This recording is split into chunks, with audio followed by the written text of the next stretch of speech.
Okay. Welcome. Happy Friday. And as I said earlier, but I cannot say it too few times, happy Pride to everyone. Yay! Woo! It is great to see everyone here. It is great to be done with the week.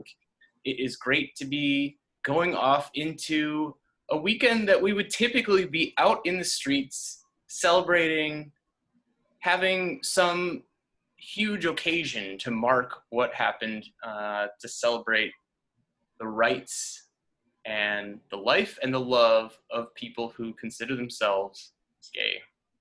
I count myself among those people. I'm very proud to say that. And tonight we're going to be talking about some of the built environment in New York City that really embeds that culture in New York City, because when you look back, there is not a whole lot on the National Register of Historic Places. There is not a whole lot on the State Register of Historic Places. There is not a whole lot, although there have been some strides in recent times, there's not a whole lot at the city level in terms of designated landmarks that actually focus on the history of gay people and the struggle for gay rights. And so tonight, we're going to be talking about something that sometimes I think mainstream culture doesn't necessarily see the full value of. But to those who are gay, those who are lesbian, those who are bi, those who are trans, those who are queer, those who are questioning, those who are any other status outside the mainstream, we know how valuable some of these very modest places in the city environment, we know how valuable they are and how crucial they were to beginning to come together and define a sense of what it means to be a group of people working for change.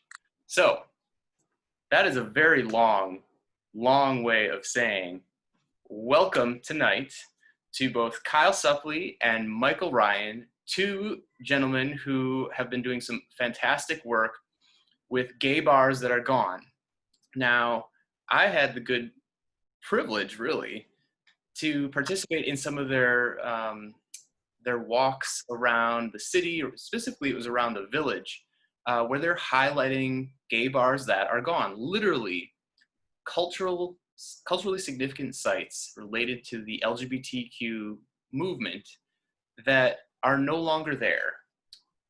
At least the enterprise or the entity that was the bar is gone, but the building in some cases is there, in some cases is gone, but the ghosts, the stories, the things that matter are still there. So I'm going to let them take things away here in a moment, but I'm just going to let you know that I am here on behalf of the New York Preservation Archive Project. Our whole mission is to look at the history of the preservation movement. And so to me, this is a really fun part of the history of preservation, because you have a whole new generation coming along and saying, how do we access this history? How do we find out our own history? So I loved hearing from these guys and hearing that this tour was even happening. It was fantastic. And I wish we could be out there in the streets right now doing the same thing. But before I hand the baton over to these lovely gentlemen, I would like to invite you all, since this is NYPAPy Hour, a happy hour for preservationists, please do in fact raise your beverage of choice, or your not beverage of choice if you're not drinking this evening, but join me in a toast to pride and to gay bars that are gone. Cheers. Right. Cheers. All right, and now I'm handing it over to these two wonderful, intrepid historians and preservationists of all things gay bars that are gone. Take it away. Brad, what an introduction. It's so great to be here with everyone. I just finished working from home, and I love telling people I have a hard stop, and it sounds really like official when you're ending a meeting like that, to come here with you guys and talk about gay bars that are gone. I'm wearing my LGBT Historic Sites shirt. Jay Shockley, I see that you're on the call. And it's a really great shirt. I encourage you guys to go to their website and purchase it and help support that site, because it highlights kind of what we're all gathered here today. Thank you for the plug. Thanks so much. Of course. I need to get one. Yeah, but Kyle, do you want to introduce yourself real quick? So hi, everybody. I'm Kyle Supley, historian and tour guide in Manhattan. And Michael Ryan and I'll let Michael tell you, but we paired up a while ago to put these on. And I love historic sites, especially in Manhattan. And I'm gay myself, and so that fits right in there. And I knew right when I moved to New York, about 20 years ago now, that you could already tell that things were starting to fade and weren't what they had been. So I knew it was going to be important to preserve those sites and, tell everybody about what was there. And then Michael came to me and proposed this tour, and it was exactly what I had wanted to do, and things are better together. So thanks for having me. Of course. So I guess I can start and just describe a little bit about the tour and how it sort of came to be, if that's okay. And Brad, just jump in if Yeah. the conversation could go in different ways. Absolutely. Cool. So back in 2015, so I've been in New York for 10 years now. I'm originally from Georgia. And my first job out of college was at Municipal Art Society with a really fun gig. It was to plan the Jane's Walk Festival. So a festival full of walking conversations, encouraging New Yorkers to get out on the street. I'm sure everyone here knows everything there is to know about Jane Jacobs and what she represents. But our goal was to have hundreds of walking conversations around New York. And looking at the list of walks we had out of those hundreds, none of them were about gay people or gay history or LGBTQ communities. And so I tried to enlist some folks to lead a walk, and I couldn't find anyone to take the charge, so I just did it myself. And I had no idea kind of where to start in terms of like the vast subject of gay history in New York. It seemed intimidating. Even, focusing in on geography, Greenwich Village, it's overwhelming. So I decided to narrow in on nightlife spaces, recognizing that they were, in a lot of ways, kind of the first community spaces before actual public space and churches maybe and community spaces could also fill that need. But the first walk happened in 2015. I was pretty nervous. I felt young to be talking to people about places that a lot of people on the walk had been to themselves. So the whole way I set up the walk was I would introduce a site, I'd share some facts about the building, when the business was open, kind of why it was notable in some way, but then invite people to share their personal stories and memories. And that's really been the magic of the walk, I think. The crowds have gotten larger and larger over the years. So in the recent years, it's like 80, 100 people on the walk. But it's when people share their firsthand accounts and their oral histories and a favorite memory, whether it's something super superficial, like a celebrity they saw there that inspired them in some way, or very personal, a story of meeting their partner in line for coat check. And for me, my favorite stories are about when people, may have shown up in a space to dance or have fun, but they may have, encountered a meeting for people activating around HIV and AIDS or other gay rights causes, because it all did blend together in so many different spaces. Michael, one question, because I definitely identify with what you mentioned about talking to people who were there, and you're coming along as this sort of Johnny-come-lately who wants to know and is fascinated by a particular gay bar, but there's someone there who really knew it and was there. How did you, before you talked with people, did you dig into sort of archives or oral histories or anything about any of these gay bars before you actually had conversations with people? For sure. The fun part, which I'm sure many people here know, is that lots of, there's the New York Liquor Authority records. You have some amazing gay historians, George Chauncey, who have done, so much research that's there. But today we have amazing resources like NYC LGBT historic sites. But so many of things I would find wouldn't be like reliable historically. They're like, people talking about their favorite gay bar in like a discussion group online, and you just sort of have to like, decide for yourself, what you want to report out to a group, but share some memories that you see people talk about, and then also just interview as many people as possible. So Kyle's really great about that. If someone wasn't able to join the walk physically, interviewing them in advance and being able to kind of represent them on the tour. And if I may, I think one of the most fun things is when we're on the tour and there's guests that we didn't know might join, that might be, hiding in the back of the crowd for some of the tour, but then we'll get to a space where you can tell they want to speak, or you'll hear them talking to somebody else. And so we'll either just say, if anybody has a memory, please tell us on the spot. And it's really fun, and it's like improv in a way, but where they'll just come up and just say their memory, and we all kind of get to not secretly, but live it really in the moment with them, and kind of imagine what it would have been like with the crowds waiting outside the bar or whatever that might be. And it reinforces it when you're in front of the space and can kind of still see remnants of the door where people entered or where the sign hung, etc. So it's really, that's for me been my favorite thing, is when someone suddenly comes up and tells you this tidbit you had no idea about a certain celebrity that was dressed too flamboyantly to be let into a certain bar. I'll let you guess. But those are fun moments.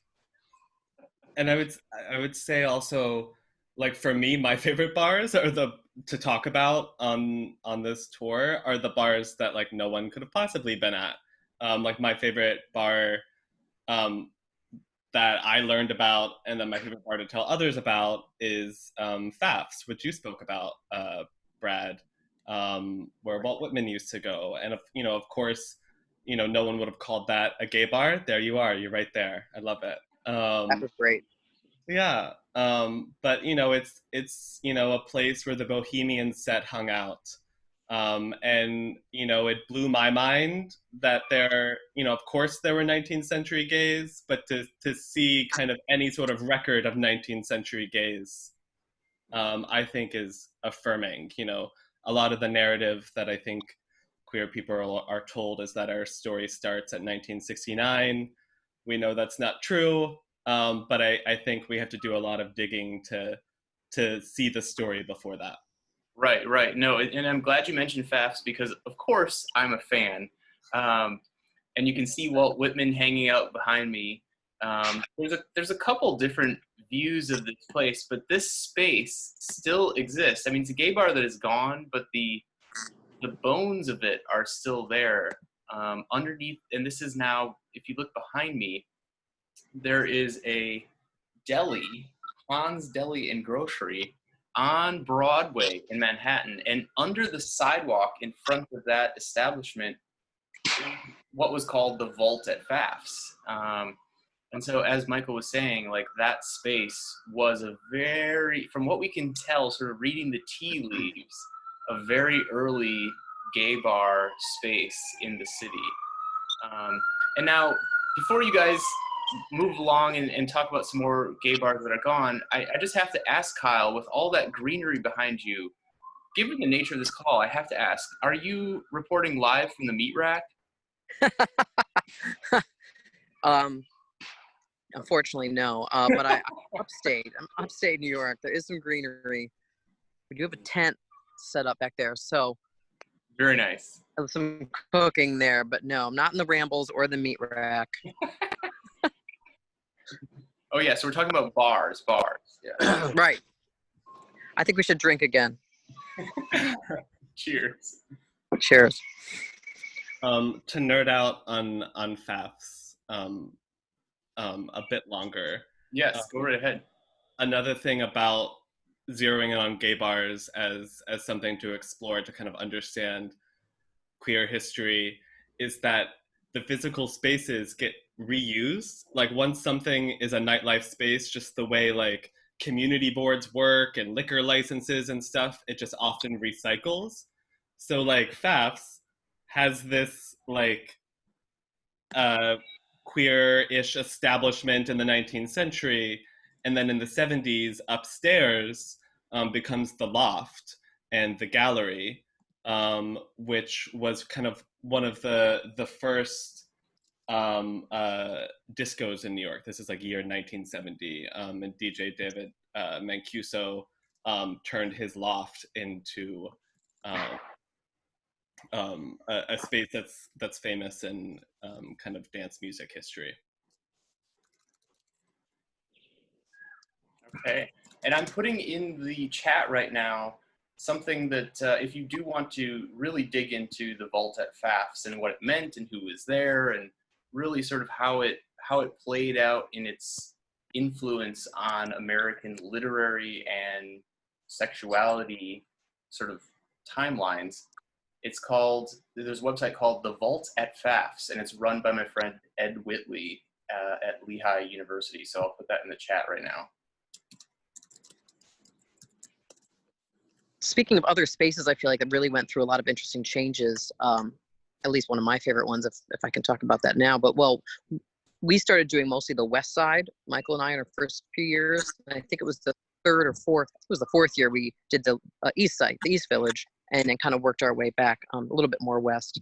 But the space that was Fillmore East, which is now an Apple Bank, I don't even know if it's that at this point, but that had then turned into the Saint, that is just so full of history in so many different ways. And I've met a few people that were able to tell me some memories of that. And there's actually a lot of YouTube videos that of like, I think Closing Night, and the DJ, his last name is Gluck, Warren Gluck. There's a lot of videos for that can really put you in the place and imagine the interior. What I find fascinating is the exterior of it just looks like a little brownstone, pretty much.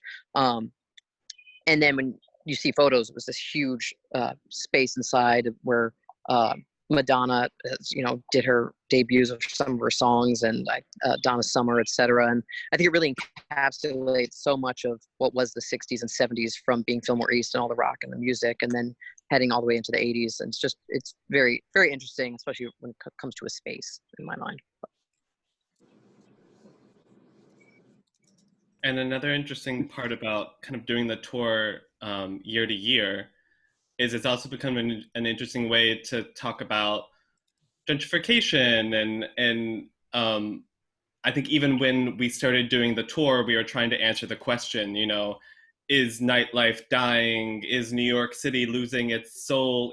Things that New Yorkers sort of always say. I think every generation says that to the generation that comes after it. But in real time, of course, you do see these spaces that you're describing that are wild as you're standing in front of it with a tour group, and now it's a nail salon or a high-priced brunch spot, or it's just so apparent when you're doing it physically. That's another kind of interesting element of the walk. Yes. So someone, Shep, mentions in the comments that he was there closing night at the Saint. Do you guys have anything to say about that? Yes, I was. It was something. And I want to hear from him. Well, I live down the block from there, so my partner and I would go there occasionally. Wow. It's experiential. I can't even explain it. It's Can you beyond. describe the interior? Because the architecture seemed pretty impressive. Yeah, it had this giant dome, and then a balcony where a lot of naughty things happen. Right, that's what I've heard. But I wouldn't know that, though. Maybe I would. Yeah. It was unbelievable. Yeah. I was also told that there was a little gift shop downstairs that sold things for naughty reasons, and also religious items, because it was the Saint. And they had, I don't know about that, but trying to imagine that. A glow-in-the-dark rosary, perhaps? I'm not sure. I actually had one of those as a kid. I don't know why, but and I didn't get it at the Saint. what year was the last night at the Saint? Oh gosh, it was like in the like 83 or 84, I think, something like that. Yeah, I was gonna say 84 or 5, I think. Yeah, yeah. We moved into the neighborhood in 81 when it was at the height. Yeah, I think it was 83. It had a slow death though. It was hanging on by a thread, you know, that kind of thing. And they used to have a very elite membership, but then when everybody was dying of AIDS, the membership became less elite. They wanted anybody. Right. Interesting. Yeah. April 30th, 1988. It was later, right? But it was clinging to life towards the end there. But I also was told by, I think, one of the people on the tour that they said that HIV in the beginning, a lot of people referred to as the saint's disease because it really did start so much within the patrons of the saint. Yeah. So it's a sad piece of it, but the building's still there. So it's interesting, all these things we can uncover when we're in front of the area and you really have that connection, seeing the space and really feeling what it would have been like to wait outside or get excited to go meet somebody or leave with someone you met.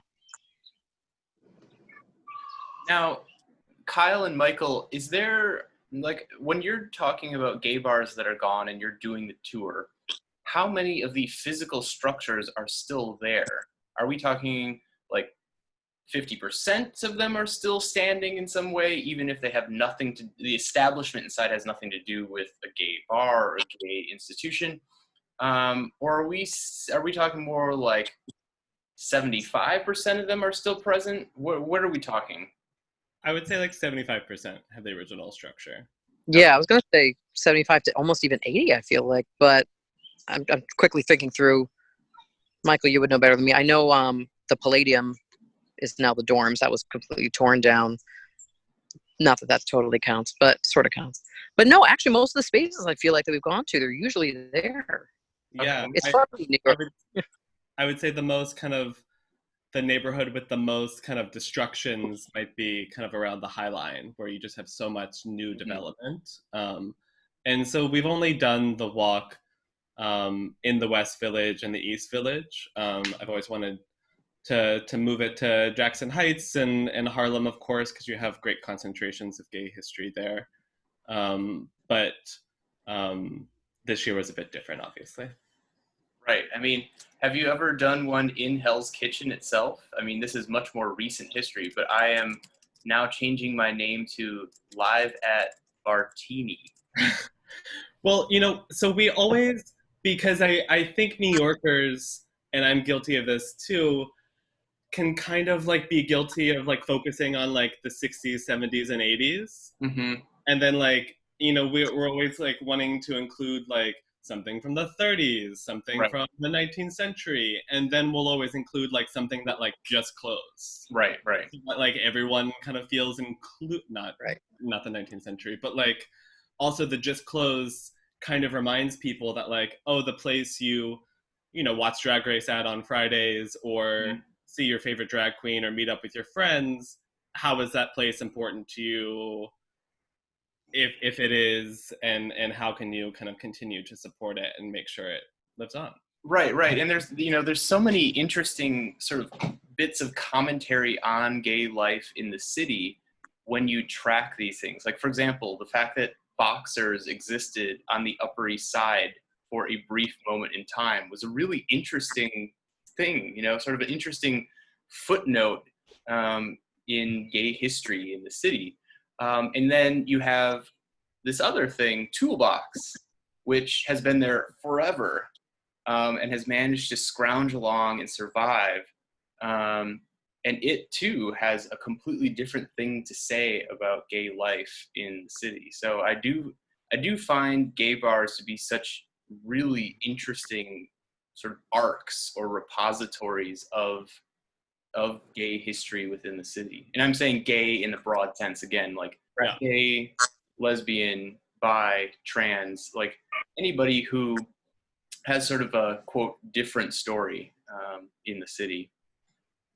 And it's interesting to see kind of how the nature of like the idea of a gayborhood has changed in New York. Like I remember when I moved, I live in Astoria and I moved here 6 years ago now.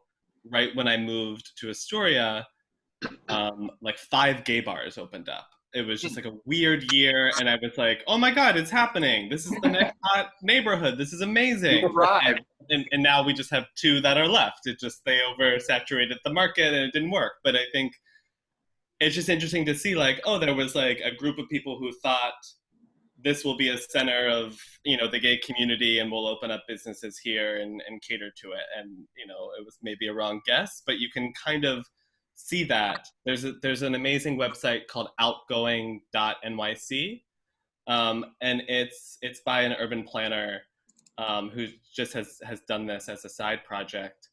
And you can kind of type in a year and see the gay bars that are plotted there. It's not perfect historically because it's crowdsourced, but you can see kind of where the center of gravity is in gay life in New York.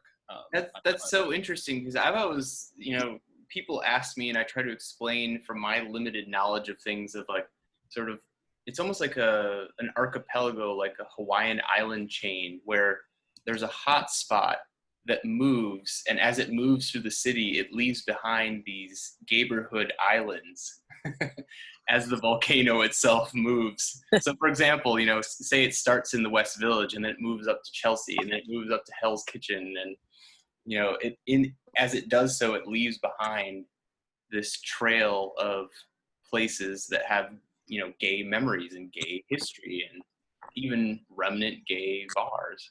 I'm noticing a lot in the chat about Jackson Heights, and I know, didn't you guys recently on the Gay Bars That Are Gone Instagram, I think it was, post something about a key bar out in Jackson Heights? Yeah, we posted about a bar called Love Boat, which is actually in Elmhurst, but kind of borders Jackson Heights, and was just kind of a site for gay activisms, especially to the gay Latino community that's in Jackson Heights. The inaugural Queens Pride Festival held fundraisers there in response to raising awareness about the killing of Julio Rivera. That kind of sparked people to want to have a Queens-specific pride. But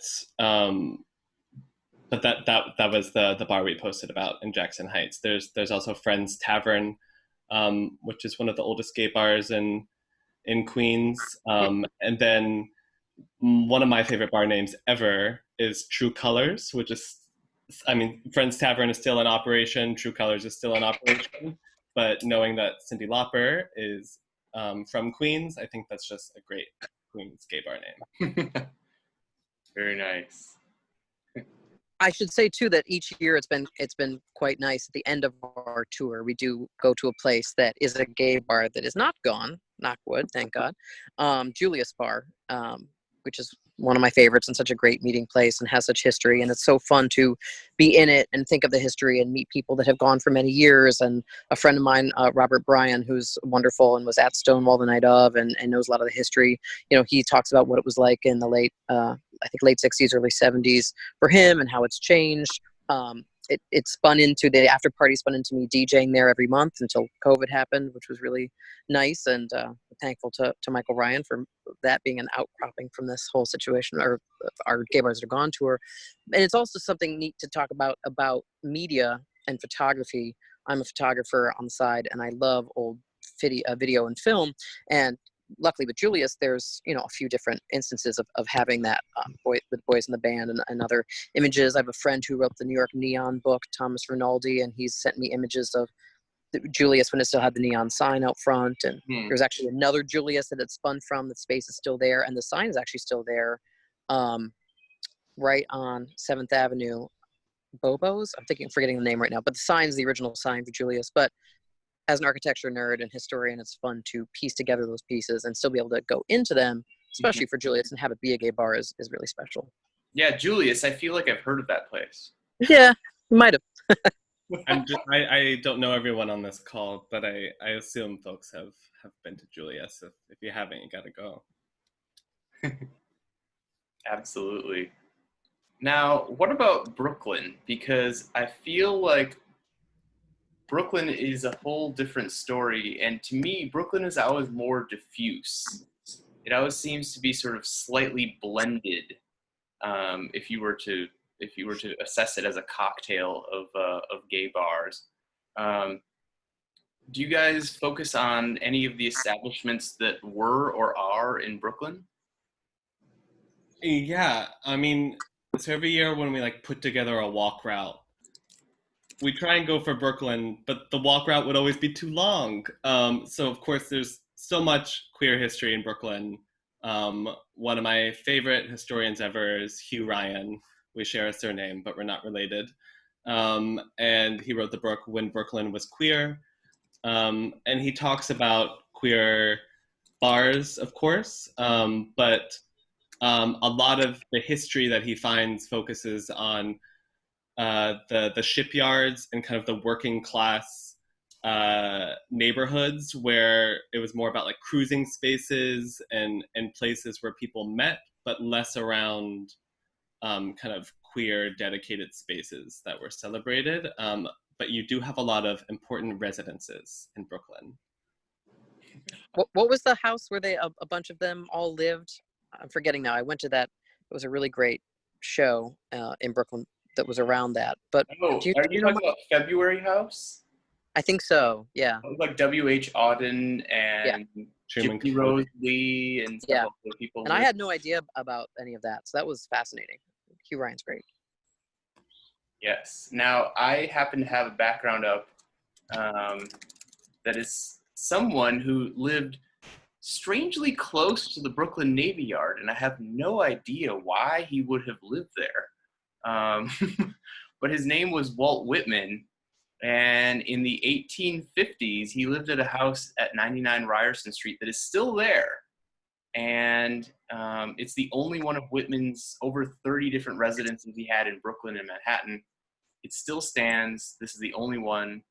And it was just a few blocks from the Brooklyn Navy Yard. So, and as we know from Smart Walt, man. as we know from Walt Whitman's journals and notebooks, he was definitely keeping tabs on the gentlemen that he encountered around the city. Was that able to be preserved, Brad? That building is not landmarked. We continue to work to get it landmarked. This is taking off my NYPAP hat for a moment and speaking as a general member of the community. But yes, there's still an active effort to landmark that building. Good. Okay, and I see we have a raised hand here from Mark Black and Glenn Liner. Feel free to unmute yourself and ask away. Or here, tell Mark, away. Mark, I'll unmute you. Let's see here.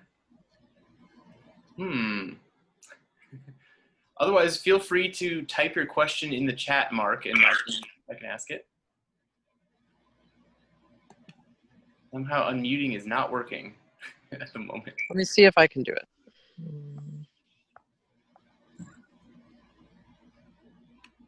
Ask to unmute. Okay. Mark might be able to do it. Mark, if you have a chance, feel free to type the question in the chat and we'll ask for you. Okay. All right. Moving right along. Is there any gay bar that is gone that really surprised you guys, where you thought you knew one thing about it and then you dug into the archives, you listened to an oral history, or you talked to a real life person and you realized, whoa, what I thought I knew about X bar is totally wrong or totally insufficient, and now I know the real story? The bar that comes to mind is actually one of Kyle's favorite bars on the tour. And I won't give anything away because I want Kyle to speak about why he likes it so much. But it's called Ninth Circle. It was actually right by Julius, in between Greenwich Avenue and West 4th on West 10th Street in the Village.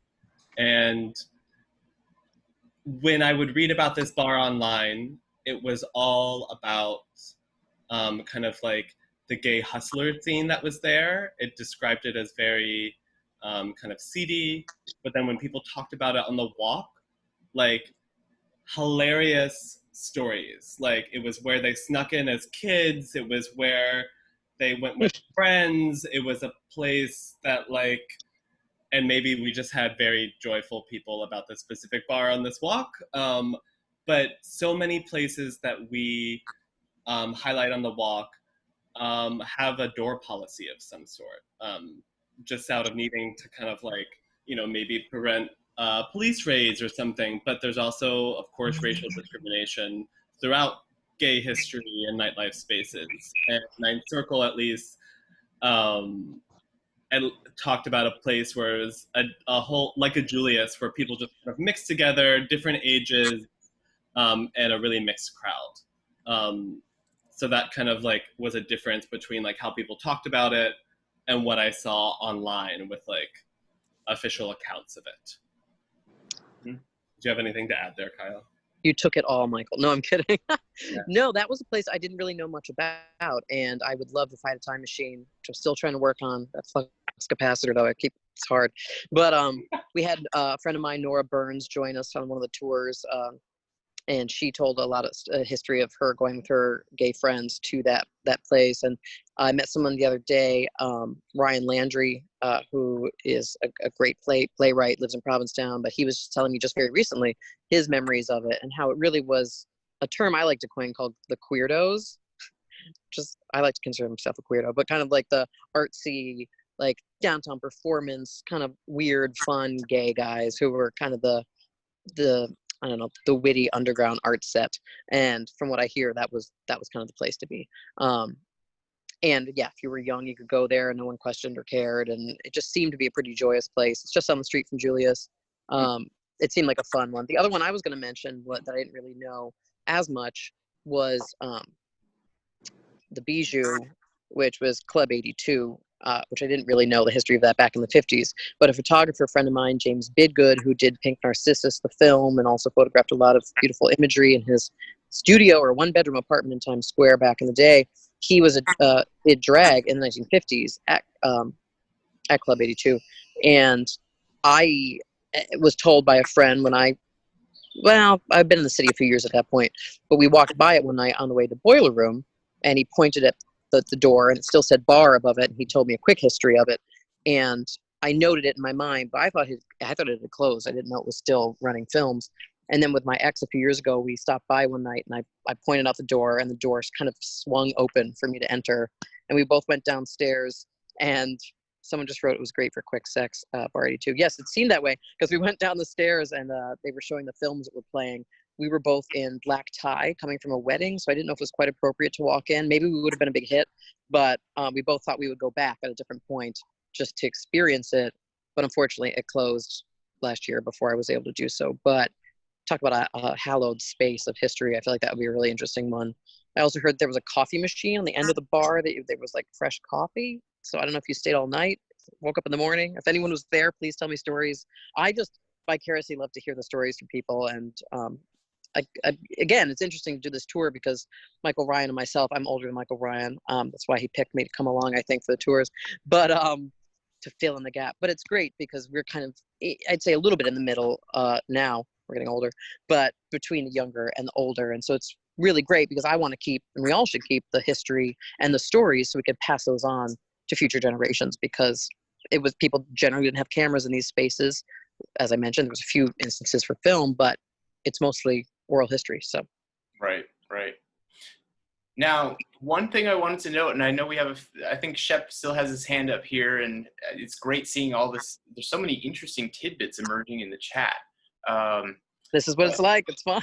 Yes. But one thing I wanted to note was Harlem, because Harlem is a whole nother world of gay bars, as I have come to, or gay spaces, really, more broadly speaking, as I've come to know from the LGBT Sites Project. And Jay, who's on the call tonight, thank you to you and your crew for all of the work and all of the research and the hours of time and investigation that have gone into lifting up the stories of forgotten gay spaces. But thank you so much. One thing I wanted to note was, right now in Harlem, it is really a different world in a lot of ways. You've had so many things like Grindr, you've had so many things that have changed the dynamic of how gay people engage and interact. I'm going to post in the chat right now a GoFundMe that I heard about recently for Alibi, which is a gay bar in Harlem, and by some accounts, really one of the only sort of dedicated gay spaces as a gay bar in Harlem. And I mean, for me, I remember seeing Miss Sugarcane do one of her very first drag performances in that space well before she was on Drag Race. This was like a trial run kind of a gig. But what you thought of that performance then? What's that? We hear what you thought of that performance if you're cautioning that it was trial run. I mean, it was great. She was just kind of working the room generally, and it was fantastic. But it's also one of the things of like, it shows you, and this period, of course, exacerbates everything, but it shows you just how tenuous the existence of a lot of these gay spaces can be. Sometimes these are places on the periphery. These are places that are scraping by. There are places that are not seen by the mainstream as a good investment per se, but for some reason there's somebody who says, this is worth it, this is something that matters to me, or they think they have an angle on just the pure sort of dollar sense of why the place makes sense.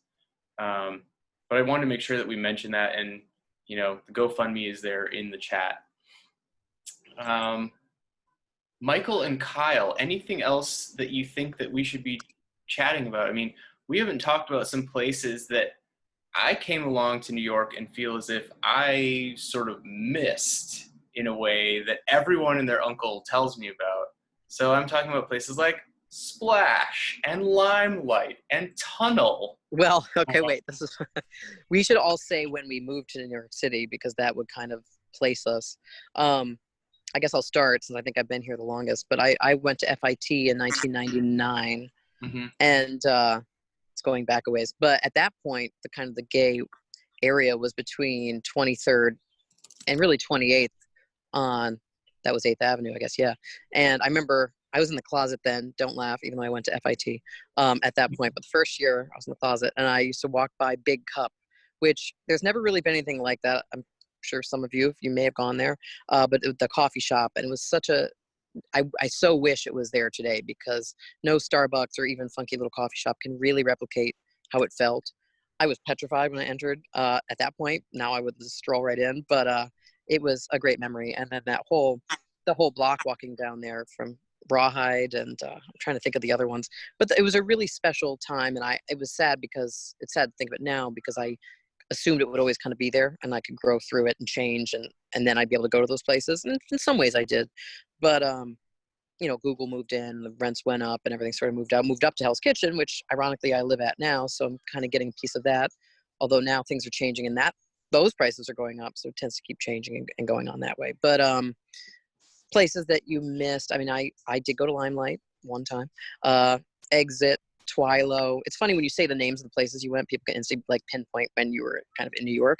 I, though, am somebody who loves early to mid 70s, and I wish I'd gone, of course, to Studio 54 and the original Loft and Ninth Circle, as we mentioned. But yeah, and I went on the final night. I feel like I hope I'm not cursed, but I would go to all these places on their final night, not really either knowing it, but like I went to Roxy on the final night. We just happened to be going and roller skated, and poof, it was gone. I'm like, damn, things keep closing. Tunnel. Stop going out, Kyle. I know. I guess I can still stay at home. Well, look at that. Now I am, but now I'm in the woods. Screw it. But throw my party in the woods. But yeah, go ahead, Michael. Well, to jump in, we have a raised hand here from Mr. Jared Spencer. Feel free to unmute yourself. Oh, we can't hear you. Did we set it so they can't? Nope. Maybe. Okay. You see some kind of weird. How about now? Here we go. Perfect. So we have such a great range of people. I mean, from Jay Shockley, I know through LGBT Historic Sites Project, and you know, what do you all think makes gay people, maybe it's gay men specifically, so interested in preservation? Like, I think it's hard to imagine a Zoom event around straight bars of the 70s and 80s being successful. So I'm just curious to hear your thoughts on that. Jay, feel free to chime in. Well, it's interesting. In this past week, our project's been doing lots of these Zoom lectures. Also, I don't know how many of you attended any of those, but somebody asked us the exact same question in terms of not bar specific, but in historic preservation as a whole. And Brad, obviously, since you're doing the oral history project, you can chime in on that also. If all of you aren't familiar with it, years ago, this guy from Wisconsin named Will Fellows did a book called Passion to Preserve, and then he did I think the project before that he did on people growing up in the Midwest on farms, because, you know, there was a stereotype that there are no rural gay men and so on. But basically his take on it was that, which is what my answer the other night was, somehow it's in our gene, it's in the gene pool. So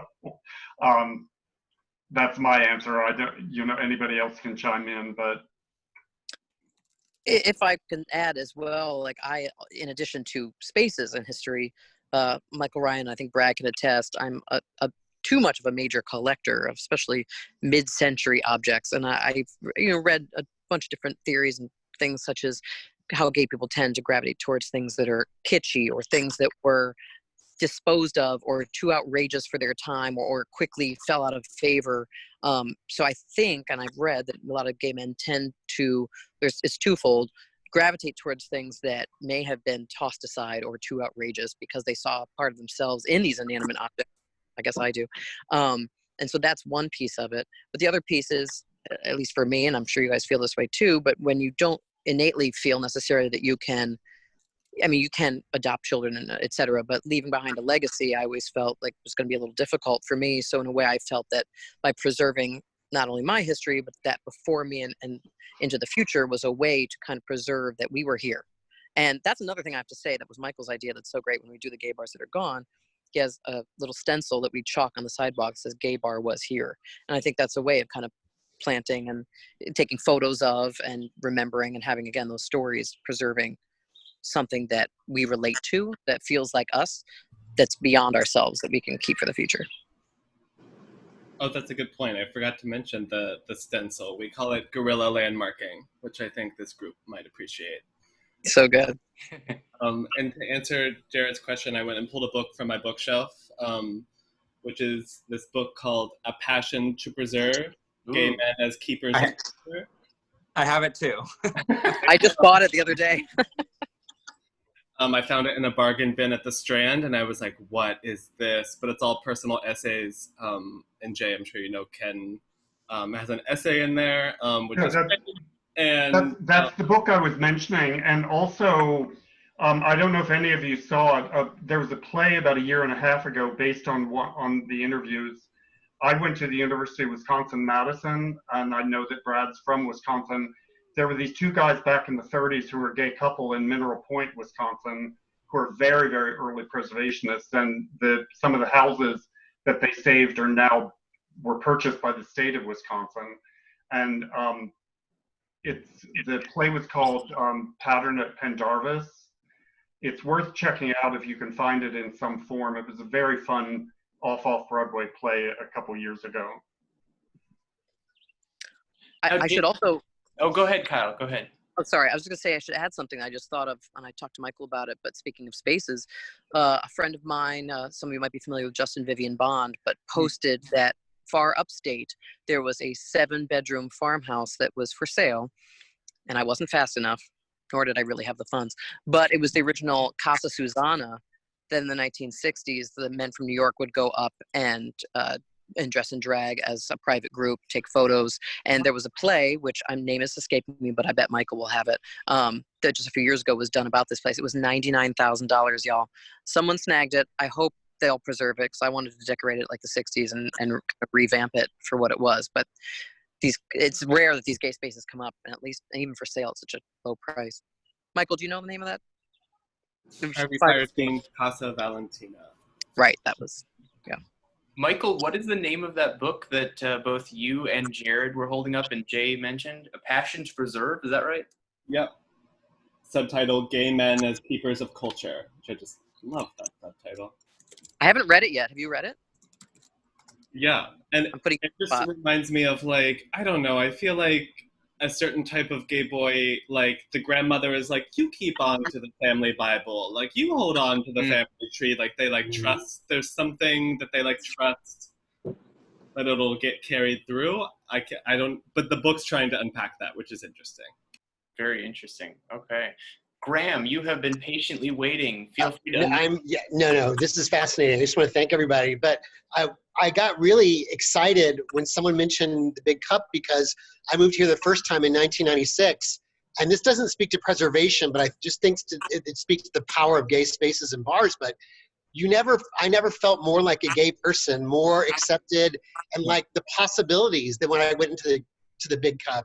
And it sounds silly. I just rewatched The British Queer as Folk last weekend, and there's this whole scene at the very end where they talk about gay bars in Canal Street being a sacred space, and you have to protect it and cherish it and love it. And it brought tears to my eyes, because that's really the way it seems to be. I don't think people are marginalized in different ways, but people who aren't gay, I don't think really understand what it's like to walk into a space and feel like you belong there. So I just think that's a lot of what, I mean, I literally had a visceral reaction when someone mentioned the Big Cup, and I just wanted to say it's such a powerful thing, and to hear about these spaces that meant just as much to other people that we've never heard about before, that I've never heard about, was just fascinating. So thank you.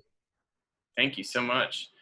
You know, one interesting thing for me during the pandemic has been to walk up the hill. I live in Gowanus in Brooklyn, and to see the shuttered Ginger's bar on Fifth Avenue in Park Slope.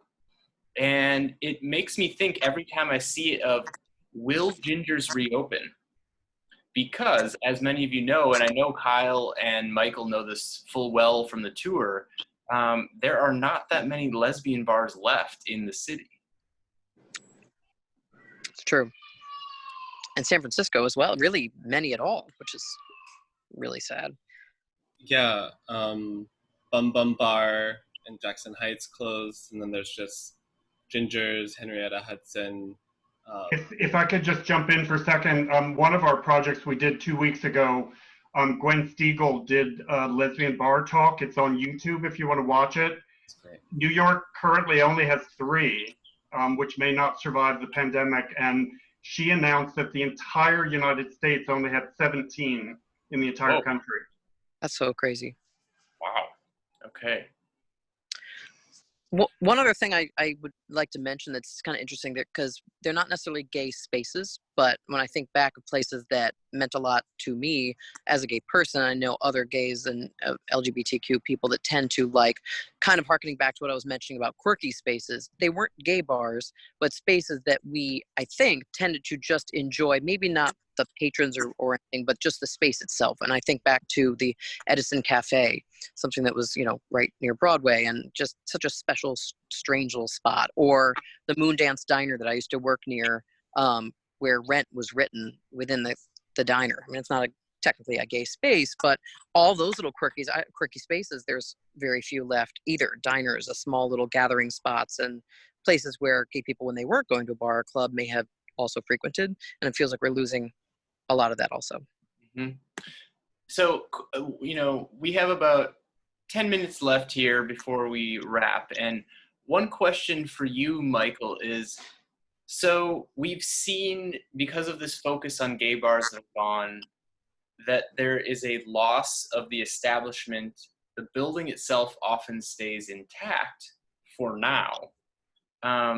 But increasingly, I know the LGBT Sites Project has been tracking the loss of buildings like the Paradise Garage that are actually getting demolished. So the ability of someone to walk up on the street and see the building and get a sense of the context of that place and maybe they've read an oral history, maybe they've talked to someone, maybe they've dug in the archives, and they have this sort of abstract sense of the place. But that ability to walk up and confront history, see the bricks and mortar thing that somebody waited in line outside of, that it meant something to someone, that begins to disappear. Are there any efforts you know of to try to landmark or designate some of the buildings that you're focused on, to tell the story of gay life? All the efforts that I know about are all covered by the work of Ken and Jay at the LGBT historic sites, whether it's signage at the James Baldwin residence to Paradise Garage. To me, they kind of lead the way of specific preservation efforts. I'm curious about kind of tactics other cities have tried, like San Francisco with the idea of legacy businesses, seeing the recent posts from Stonewall, posting a GoFundMe. Right. How do these kind of like iconic businesses operate, really? Stonewall is so often a site of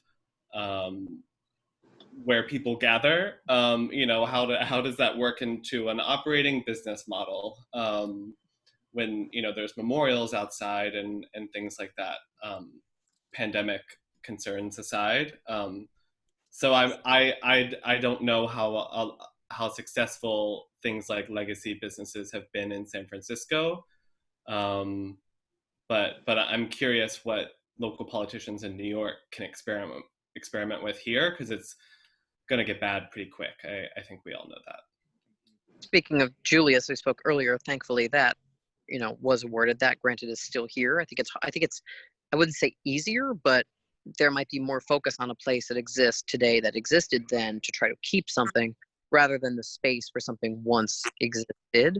I don't think we have to worry about Studio 54, knock wood, but although maybe we do with theaters, so I'm not sure. But that is interesting to consider, because I'm trying to think of any other of the places we went to on any of our tours where it would be a space in itself that should be preserved. I think it's pretty tough. Mm-hmm. Well, I have one last question for Jay Shockley, since you guys mentioned the work of the LGBT Sites Project. And Jay, because of who we have on the line tonight, so to speak, I wanted to ask you, when the Sites Project looks at the city as a whole, are there any parts of the city or types of establishments that you have a sense, because you've been at this work long enough now, since 1994 at least? I know you were involved with OLGAD back making that first map of LGBT historic sites, like very early on. What parts of the city or what types of establishments does the Sites Project need help in identifying from people? Well, it's not to skirt the issue, but frankly, everything. I mean, our project is, we used to say, insanely ambitious, because we are literally wanting to track the city from, if we had any Native American history, we would try to track that too, but we're doing it at least from European settlement in the 17th century to Calvin. Mm-hmm. Obviously we're weaker on the 17th and 18th century and, prior to the 1850s. Mm-hmm. But, and we're making great strides in the outer boroughs. Okay. Gail Harris, who we bonded with as a consultant, she's been doing a lot of Staten Island sites that are uncovering just things that people could never envision that ever would have happened on Staten Island in the 1970s. We're still very weak on the Bronx. If anybody knows anything at all about the Bronx, we're making strides in Brooklyn, but we still have a lot of Brooklyn to cover. The thing that's difficult about our project, though, we're only extant sites. So we're keeping in our database significant sites that have been demolished, just so we know that we don't need to look into them but those are the parameters. But when you consider the entire history of the city in every single aspect, from art to fashion to performing arts to bars to meeting places, with that many centuries, it's pretty insane. But we love people sending us site nominations. We are bonding more and more. If you feel something significant that we haven't gotten around to, you can write a draft for us. Just be forewarned that all 4 of us will edit it. And we will try to be as gentle as possible, but that's actually happening right now. We have a summer intern. We have a partially out of work museum friend who's writing us entries. So please, please, please.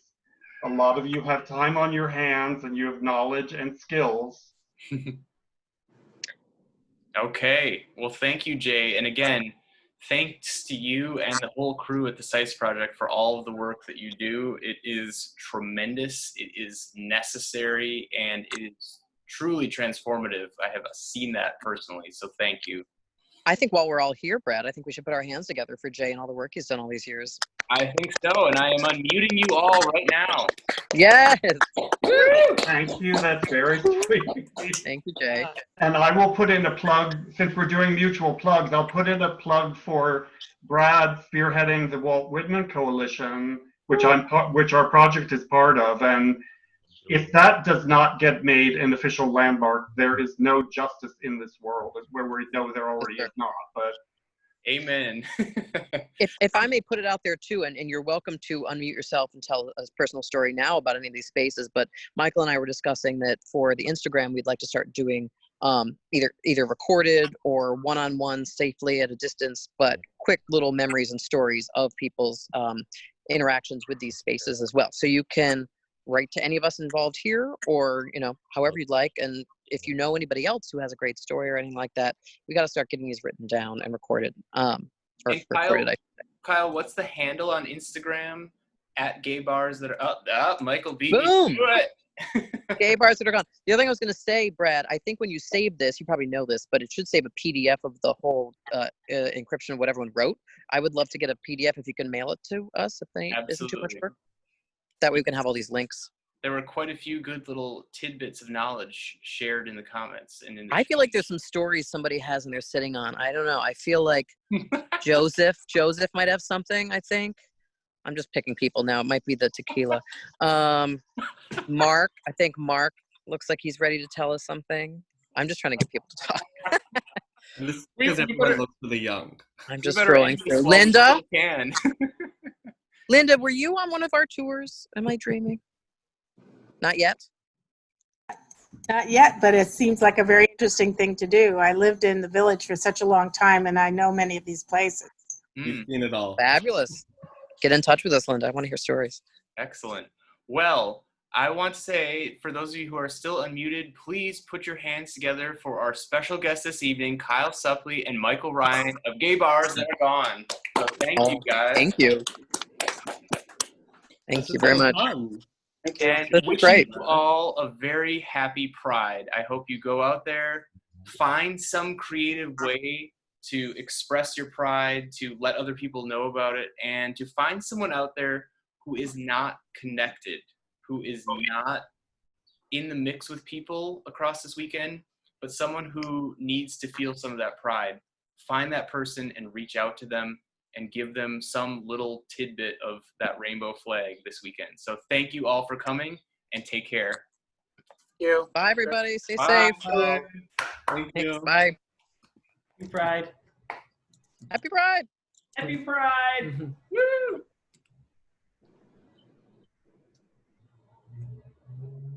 Bye, Brad. Bye. Thanks again. Thanks, Jay. Bye, Brad. Is there a good time to talk to you at some point? Yes, Monday afternoon. Okay.